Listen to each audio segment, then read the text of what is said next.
Video off.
Welcome.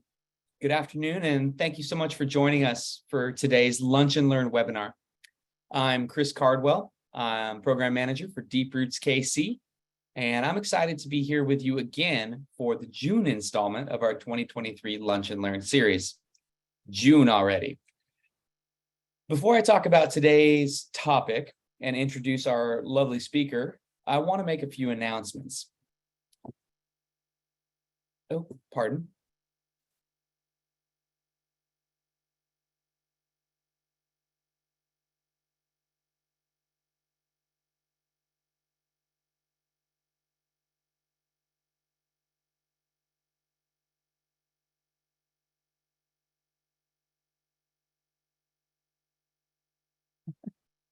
Excuse me.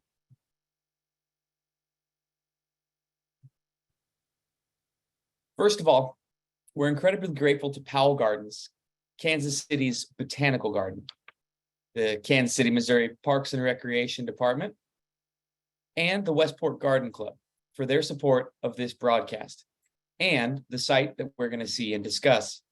We are also so grateful to you for your participation and support of our programs and webinars. This webinar will be recorded, and its resources are going to be posted to the Deep Roots website following the broadcast. So watch your email and our website. And if you subscribe to our YouTube channel, you'll be notified each time that we upload a video. During the program, please put your questions in the Q&A tool on Zoom. And we are going to use the chat feature to share links and resources, species names of the plants that we're going to see, and other information that are shared by our speakers.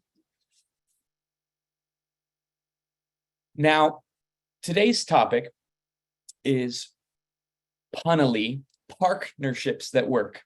And we're going to be visiting remotely the Loose Park Native Plant Demonstration Gardens.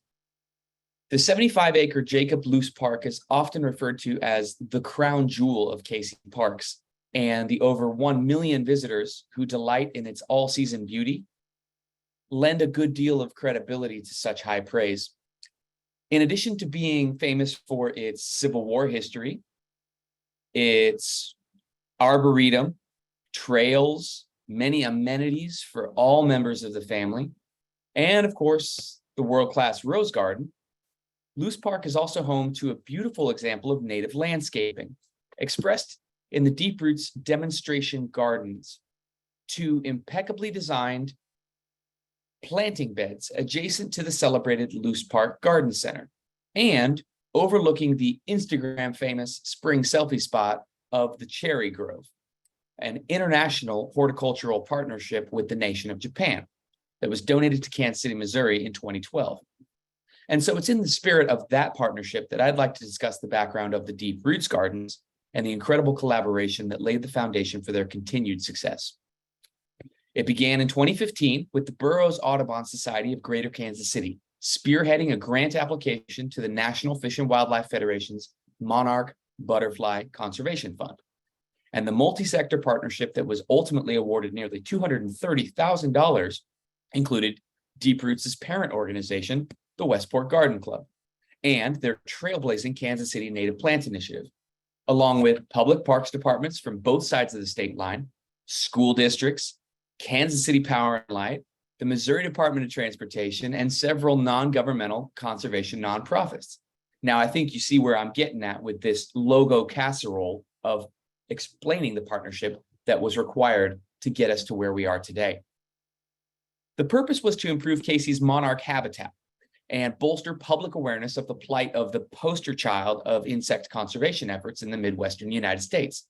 And the results endure today, with hundreds, if not thousands, of acres of monarch and pollinator habitat restored or created in the KC metro area.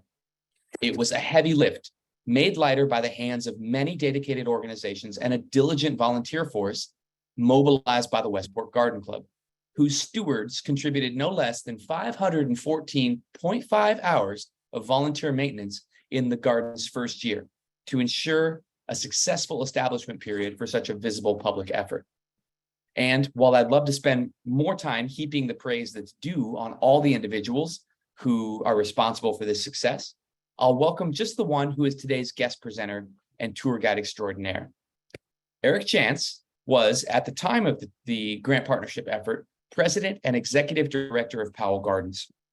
He now holds the title of Director Emeritus, which I believe is Latin for Hall of Fame legend.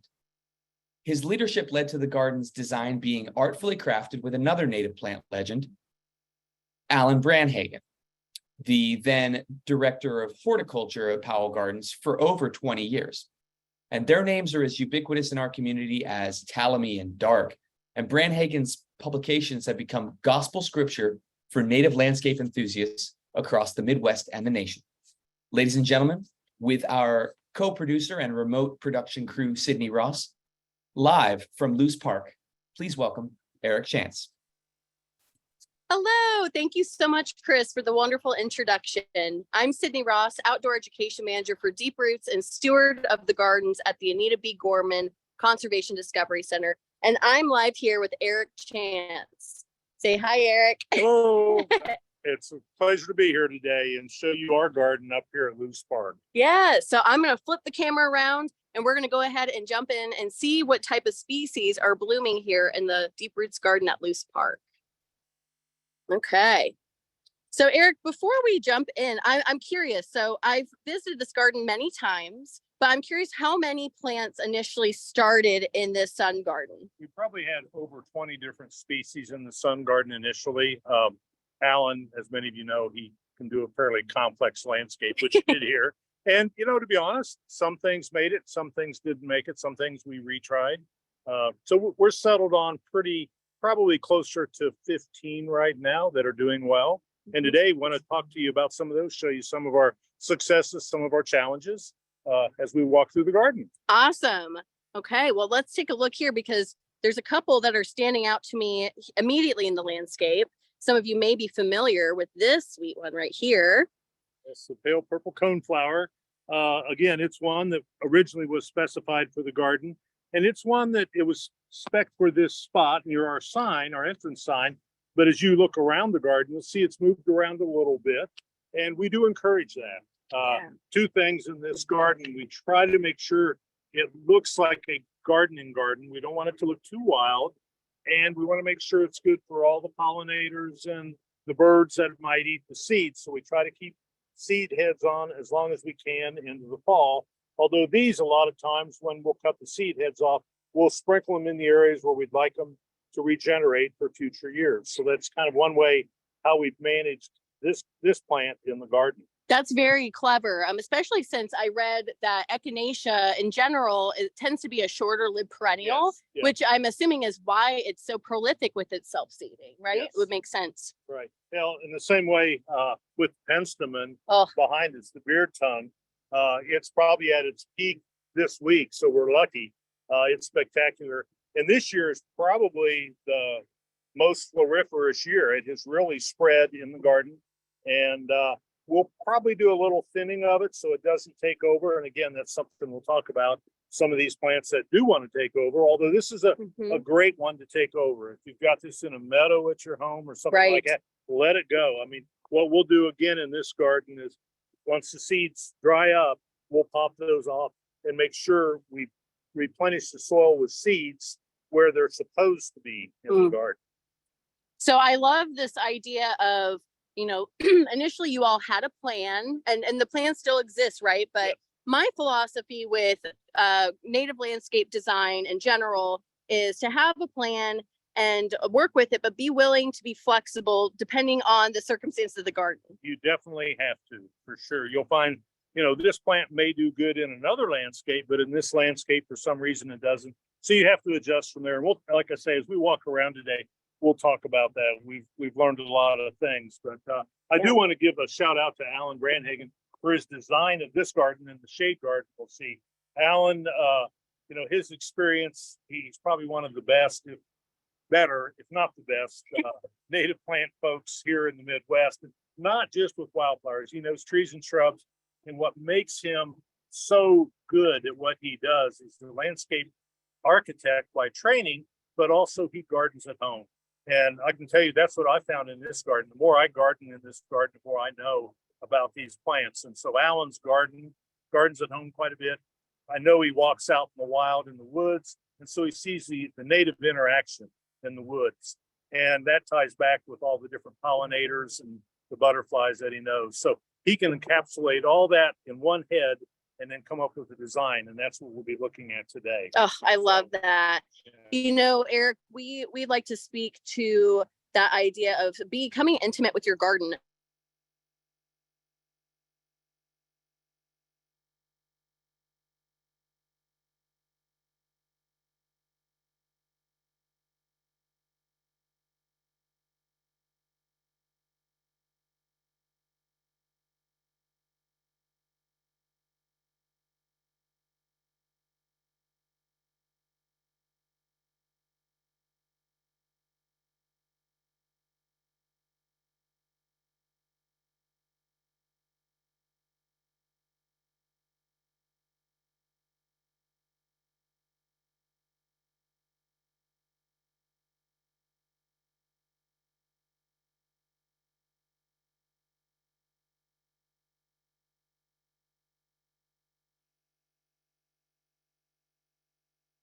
Folks, the joy of a remote site visit and tour is that we may have stumbled across a data connection issue here, as Cydney is working from a mobile phone and zooming in through her device. We appreciate your patience here, as it should just be one more minute, and we should have Eric and Cydney back in just 1 second. We really appreciate you bearing with us here.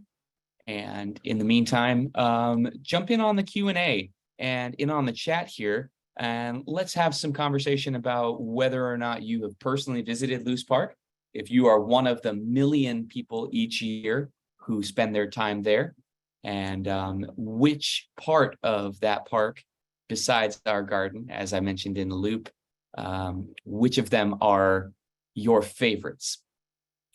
And it looks like from my production side here that Eric is backing us up here with his backup parachute, joining in to pick right back up where we left off. Hey there, Chris. Cydney here. Hey. Yeah, So, Cydney and Eric, welcome back. Welcome back. We're here. So apologies for that, y'all. It is hot out here in Kansas City. And as you know, what that means, the heat likes to close our phones off when we need them the most. So just bear with me for a second as I get our connection going. Well, all 103 plus 3 staff, so 106 people have been waiting patiently to get right back into it. Just fire that video back up. And where were we? We were talking about so we were just gardening at home and the intimacy of that relationship. Just give us 1 second. If you could talk a little bit more about the value of getting to know your garden in terms, especially with maintenance techniques right now. We're just need 1 moment to get our camera connected. Perfect. Well, yeah. Speaking of Ptolemy and Dark, Rick Dark is one of my eco heroes, and he speaks in this way where he refers that intimacy breeds empathy. And Kathy Gates, one of our core group members and one of the founders of the Kansas City Native Plant Initiative that became Deep Roots, she says things like, you can't do what you can't see. And so for a demonstration garden, a public space like this, it just provides such an opportunity for anybody, whether you're just a passerby or whether you're a jogger or a gardener that wants to be, or a native plant expert like Cydney and Eric, standing right there with this familiarity. If you are intimate with your own garden spaces, you begin to understand what the plants are doing from season to season. And you begin to understand the relationships between the wildlife, between yourself and the plants and the soil. And that really just makes gardening so much more than playing in the dirt. And that's the intimacy that a designer like Branhagen can bring to a garden like this. Such a great example. Absolutely. Thank you, Chris, for sharing some more insight to there. I'm going to stand in the shade so my phone doesn't die again. So, Eric, go ahead and tell us what we've got going on over here. Well, a few plants I want to touch on, and then we'll talk a little bit about the maintenance. This is Sporabilis or prairie dropseed. And to me, this is probably the number one plant we've got in this garden. You can see it does a formal rows with 2 formal rows. It's a tough plant. It's probably one I don't think we lost any of these during our transplant. And the real trick is to make them look like this, to get this real fine texture in the growth would be, we go in and chop them back really hard. Matter of fact, 2 years ago, one of our volunteers, his spouse came in and hit it with the weed eater and knocked it all the way down. And it comes back just lush and beautiful. This year we pruned it back. One of our volunteers pruned it back with hand pruners. And again, you can see how lush it came back. Now, the one downside on this plant by some people is the fragrance or the odor of the seed heads. Yes. And what do you think it smells like, I Eric? think it smells like rancid butter. And others say cilantro. Yeah, popcorn, I've heard. Yeah, so it does have that, but it doesn't bother me. It's not overwhelming. Now, obviously, I wouldn't plant it next to my bedroom window. But when I walk through a landscape and I may not think about it being in bloom, and then all of a sudden I smell it, yes, it puts a smile on my face. I think, oh, that's pretty neat. So no, this is probably the number one winner in this landscape. And then even right below it, we've got pussy toad, which I'll be honest, was not initially specified in the landscape. What we had was the verbena that I'm holding down here, and Verbena canadensis, and we put it in the first year it did okay. The second year, 60% of it stayed, 30% of it left, and 10% moved around. We kept having that problem, so I called Alan up and I said, Alan, we've got to do something here. Verbena's not working. And he said, well, let's try it again. So I put 2 more flats in, and the same thing. And that's kind of how verbena is in the landscape. Right. It's not an annual. It is a perennial, but it's kind of short-lived and moves around on its own. Now, we haven't put a new verbena in probably for 4 or 5 years, and yet you'll find it growing in the garden in little pockets, which is kind of nice. That's good. And speaking of aromas, it's a really beautiful smelling flower. Yeah, let's hold it up for the camera. Yeah, hold up the camera and let them smell. Take a smell. What do you all think? It smells delicious. And Rose, I know Rose Verbena we've had our challenges at the Discovery Center too with it, but it is one of those flowers that blooms early in the spring and continues even through the beginning of winter sometimes. Yes. Yeah. So that's a pretty cool thing about that. It's a good one. I wouldn't count on it and grow it as a ground cover that you want to thicken the landscape with. Whereas pussy toads, we were just amazed at what that does. Yeah. So back to these. Thick it is. Very few weeds. We have a few weeds we need to pop out of there. Not too bad though. But it's thick. And you really grow it for the foliage, not for the flower. You'll see the little kind of pussy toad like flowers coming up in the spring. Yeah. But it's mainly for that foliage there and the thickness. We've been very, very successful with that, except one spot that's a corner in the bed, and I think everybody steps on it. And that's the only space that we can't grow it too well. Yeah. Probably another one, and something that we talked on earlier, is a plant. Sometimes plants do well. The garden had specified 2 purple milkweeds for this garden. Amazing. And you can see we've got a nice cluster. And again, here's one that it just popped up and it's growing well. And so we leave them in, even though they're a few feet out of the space they're supposed to be, but they work well with the prairie dropseed. They're about ready to kick into bloom. Oh my gosh. It's going to be spectacular here in this corner. It really will be. I freaked out when Eric told me what these were. I didn't realize these were purple milkweeds at first because I have never successfully grown purple milkweed. And so it was very thrilling to see all of these purple milkweed filling out in the space very nicely. But again, not necessarily where you planted it, right? Right. But that's all right. They're doing well. And that's one thing we found with the native plants here. Now, some of them you do need to control or you'll be in trouble. And I'll be honest, I'll take the blame. I got in trouble with a few of them here. One is our aromatic aster. Okay, let's go looky there. And might be able to stay in the shade, whatever. Yeah. And what we did, if you come back at the end of the season, we'll keep cutting this back, but it'll still want to grow over everything. And originally, that was 3 plants about 3 feet over Wow. on the corner. And they kind of migrated the corner on both beds, from this bed on both sides. They do great. The one thing, we try to keep them cut back. And some people have always told me July 4th, Alan, even in his notes that he left me on this, which I should have read all of them, I guess. He said up until August, and then you'll still get bloom. But then he mentioned after it's in flower, cut the seed heads off. And I think that's where we've noticed this year, more than any year, we've got more of it popping up throughout the bed. Now, the good thing is, hey, you could take them out, transplant them, move them elsewhere, give them to your neighbor, or just yank them out and not worry about it. So they've done well from that standpoint. But we do cut it back, and we will continue to cut it back. A nice purple, fragrant plant that'll bloom in September, October. It's great. And it's really important to have those fall bloomers like asters and goldenrods, and to know which are the appropriate ones for your garden, because there are tons of species. But it's great that you have it, and it's good to know that there are different maintenance techniques you can use to approaching your garden. And again, that speaks to knowing your plants, and in turn knowing what maintenance is required of those plants. And that is all dictated by your gardening goals, right? And 2 more while we're right here. Wild blue indigo, one of my favorites. It's the gateway yeah. plant.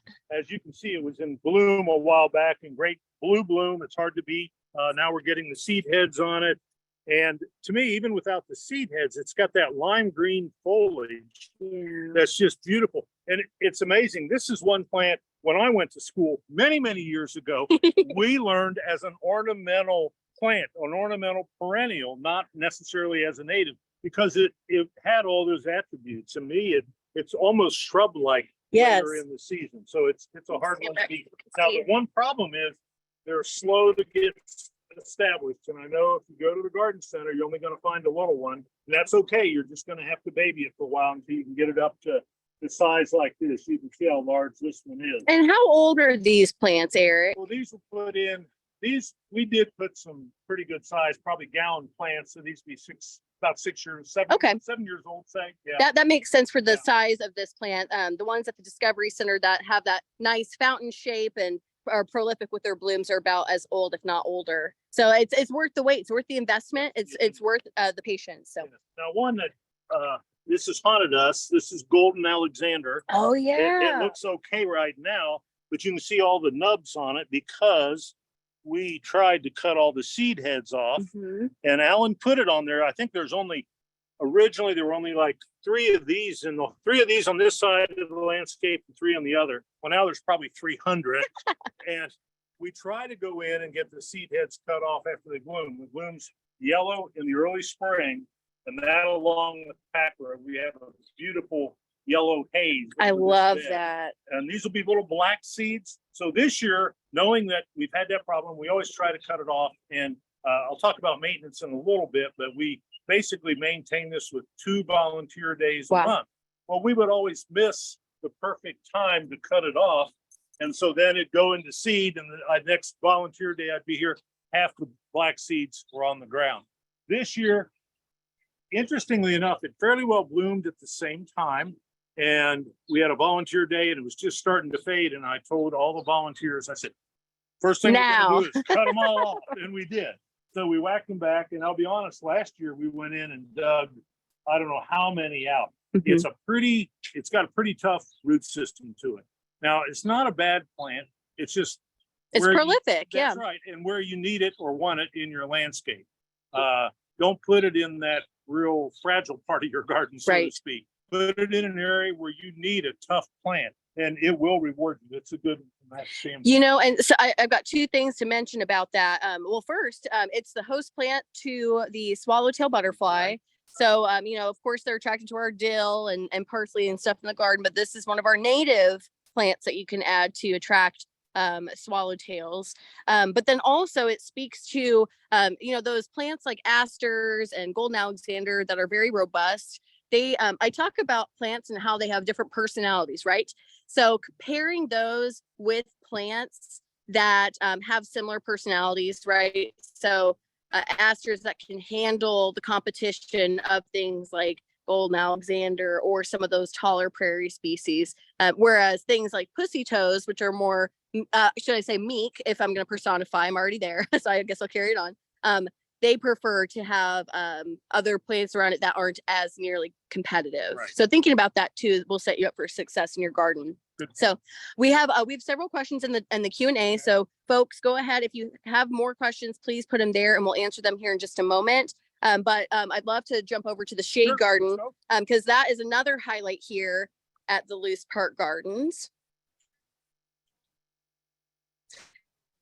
I And have to show everyone the plan. This is another Alan Brandhagen plan, and these can be complex some days. I love it. But you can see. Actually, you know what? Let's hold it over here because of the shadow. Yeah, Here we you go. can see it was done on a grid, basically a matrix, a 1 foot matrix. Believe it or not, we planted on 1 Amazing. foot centers, and his goal on this was also, just like the other bed, that we wouldn't mulch it. Yeah. So it's neither of the beds have been mulched, and that's That's probably amazing. one of our challenges on both these beds. They were horticultural beds, so there's just really lush soil in there. They've been fertilized tons over the years, and that's challenging. Some of these natives, boy, they jump into that and they just want to take off. I didn't show you over there, but like on the bee balm and some of the other plants, I pinch them back hard.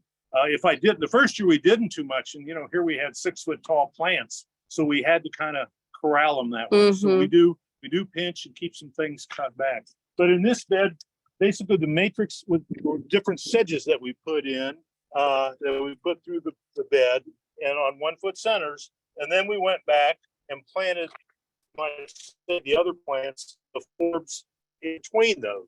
And again, this one probably has, these 2 beds probably have about 25 different species in, and we're probably pretty close to that on this. A few things, we've had some challenges. I think I mentioned the other bed.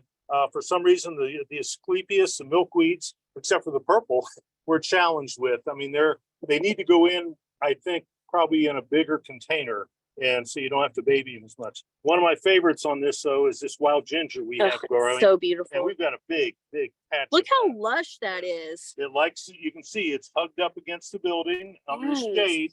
It likes it well. So, and then Okay, you gotta tell us about oh my God, And then a jack. look Yeah. at the jack in the Yeah. pulpit here. We put those in, and they've done well. Oh, nice. That is such a fun. These are fun native species that you can find in the woodlands here in the greater KC area. The jacks there, they're called jack in the pulpit because they have a fun pitcher flower, which they're already finished. They're starting to go to seed, you can see. But these will turn into bright red seed pods that look like from something outer space. It's really fun. But what's this plant right here next to it? The lead plant, Amorpha, and again, it will bloom. You see it's starting to set those buds right Yeah, I now. see that. Kind of a purplish blue, I guess I'd say. Yeah, it's kind of dusty looking, which Yeah, I love. The foliage is great. The interesting thing is, though, and I always worry, I mean, bless our volunteers, they do a great job, but I always worry every year because this plant is a brown sticks until mid-May. Yeah. And I tell them, don't touch it. And don't pull it up. It's still alive. And, some people, and again, in Alan's notes, he mentioned about cutting it all the way down, just treating it like a perennial, which I don't. I'll let the woodiness stay up on this. I'll see where it wants to sprout from, and then I'll go in and selectively prune it. And this one has become a beautiful specimen on the corner. It's really done great. It's really gorgeous. I love that plant. Lead plant. And again, folks, we will get you the common and scientific names for all the species that we've talked about today in the resource email that will be sent out following this broadcast. But I love this plant, and I love to pair it with butterfly milkweed because they bloom at around the same time. We have time for We do. Okay. Eric has a lovely story about this purple or Bush's poppy mallow, rather. One of the poppy mallows that we have native here in the Midwest. And this one, the difference, well, I'll let Eric tell you more about it. Yeah, most of us grow the other one, which does well, the regular purple poppy mallow. This is Bush's poppy mallow. And when Alan was putting in, he told me the story. He said, we're doing it in homage to a botanist from Jackson County. I go, what? I had never heard of this guy. His name is Benjamin Franklin Bush. You can Google it and check me out. He was born in, let's see, Columbus, Indiana, moved with his mother to Independence, Missouri in the 1800s. And his stepfather started one of the first greenhouses in Indian Independence. And they think that's probably where he got his urge, you might say, to be into plants. And then he became a botanist, field botanist, and he worked for Missouri Botanic. He worked for the Arnold Arboretum. He did a lot of field notes. His field notes were used for the Jackson County Flora that was, whenever that was published, probably the late 1800s. He's not really known by many. A number of plants are named after him, and obviously Callahooey bushy eye is named after him. And he actually resides now in the Woodlawn. No way. Well, I'll have to visit him and thank him for his love of plants. Because this is one of my favorite summer blooms, and you can see it's right up against the sidewalk, even though it is in the shade garden. It's on the edge here and gets quite a bit of sun. So it loves the heat and it can handle maintenance very well. I've even seen this grow up against a lawn, and you can cut it, whack it back with a weed whacker. As long as you don't damage that main tuber in the center, it really handles being pruned. So it's a fabulous plant for all those hot spots. Well, we will cut it back. It'll maybe mid to late summer to maybe get looking a little ratty. We'll go in and cut it back and whack it pretty hard, and then it'll come back again. But it's been a good mainstay, and we think the Bush's story to it is pretty interesting. That's lovely. I hadn't heard that until we got together today, so I thought that was a wonderful tale to share. Oh, well, this is great, Eric. We do have some questions from folks in the audience, so let's sit in the shade for both of our sakes. What a beautiful tour. Excellent. Yeah, take a little shade break, guys. We've got so many great questions. This is such an incredible opportunity. And we want to encourage all of our participants and guests and friends. This is an open space. You could be there in 10 minutes from your house if you're a Kansas Cityan, and it is just constantly changing, beautiful space. I want to speak a little bit, there's a handful of questions about specific plant attributes. One is that native plants in the spring and in the summer, they're peaking, it's wonderful. But during the winter, can this garden look attractive? Like what's winter interest like? This garden holds its own, I think, fairly well. We didn't touch on the big blue or little blue stem, but we'll leave that in, growing up and waving, kind of the rust color on that. We'll leave the plants up fairly tall. We don't cut it back hard. We'll cut it back a little bit just to kind of make it look a little more manicured going into the winter. And then we'll cut it back later in the spring before things really take off. But it looks good. You've got Packer. I didn't mention Packer, another one of my favorites. And it's kind of an evergreen, almost evergreen ground cover that you'll find in here. And then the Spirabolus, the prairie drop seed, will look good. So no, this garden has a lot to offer winter interest as well. It does. I've seen it here in the winter time. I've even come across some really good photos. I think our friend Sarah Byers taken of this garden in winter. That's a great question. And it's of course important to keep the plants up through the winter for wildlife habitat. Speaking of wildlife, when you do remove the seed heads for these plants, like you were talking about Golden Alexander, trying to keep them from being self-seeding, do you contribute those to somewhere for birds to access? Do you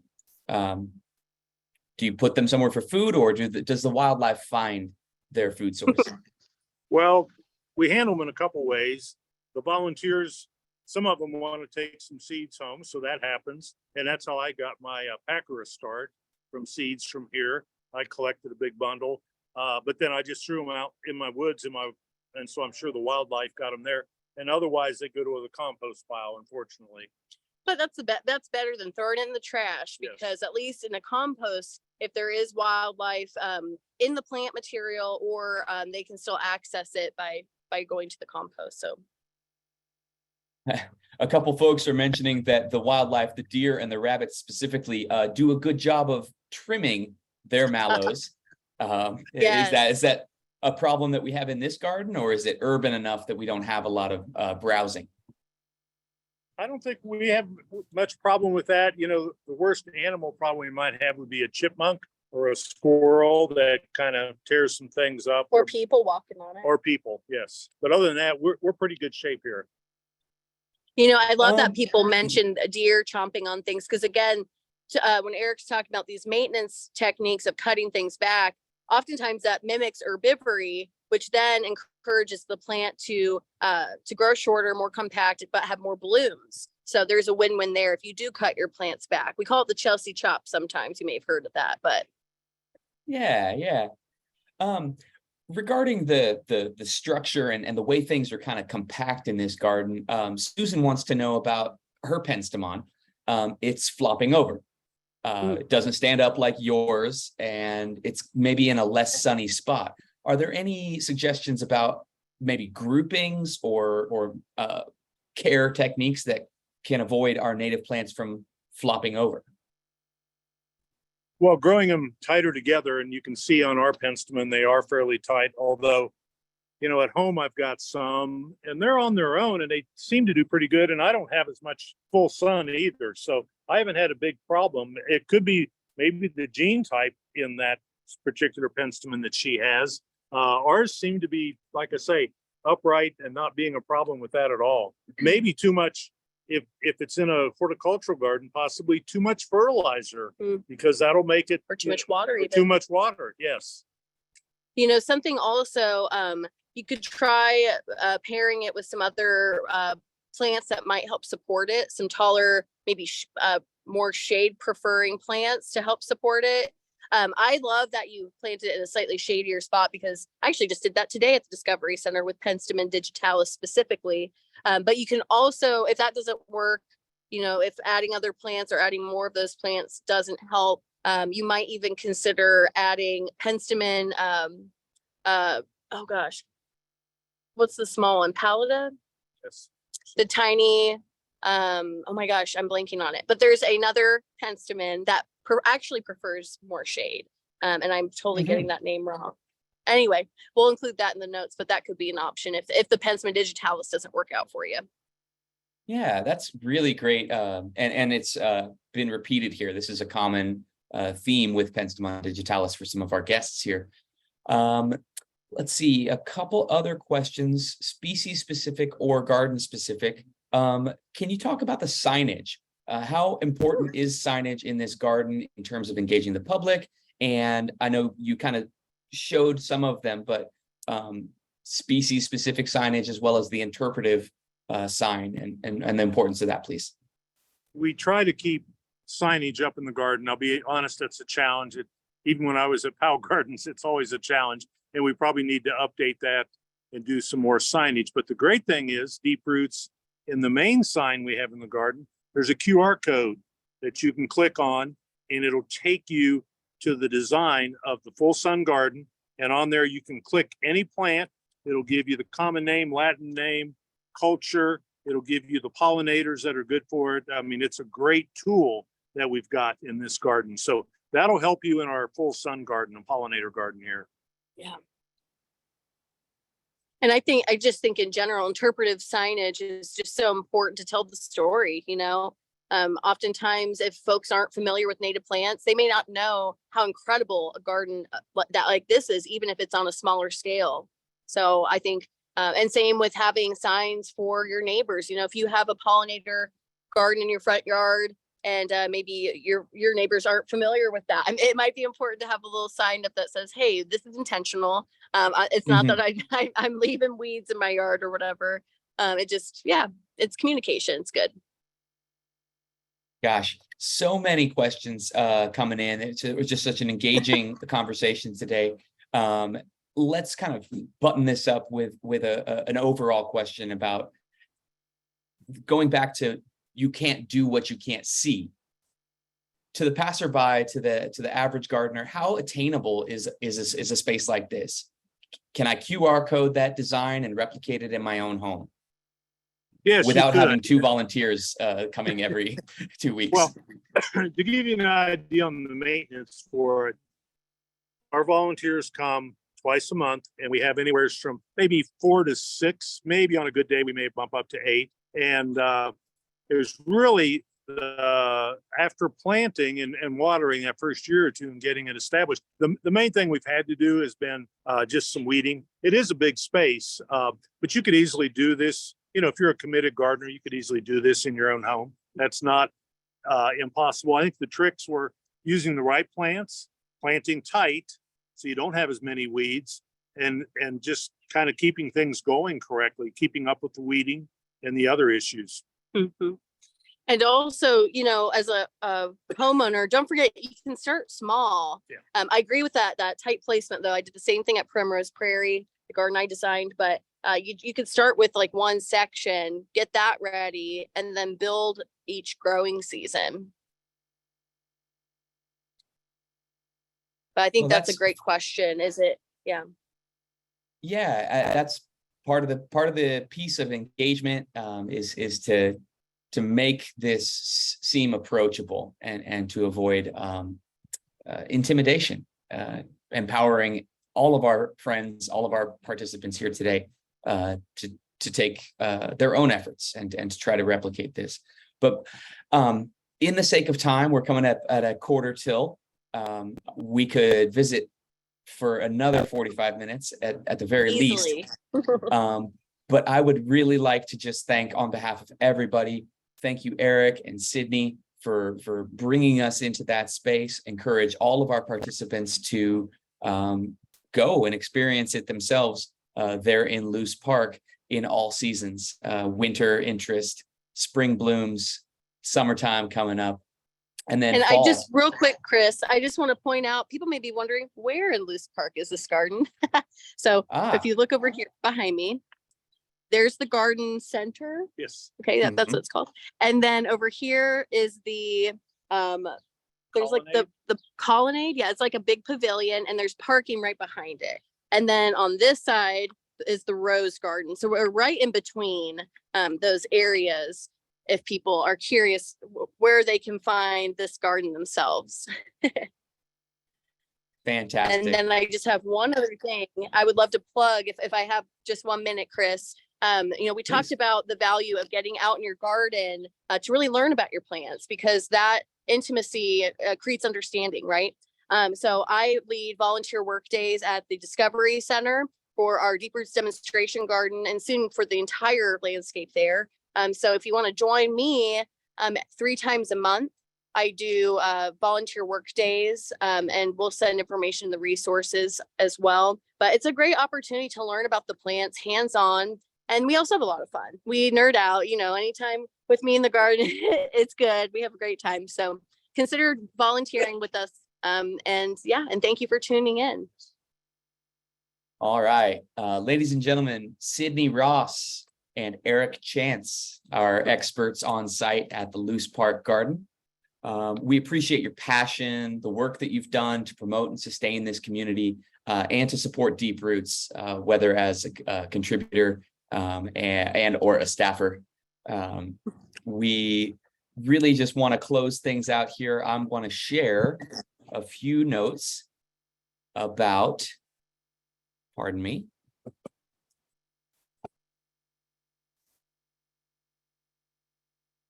our upcoming events.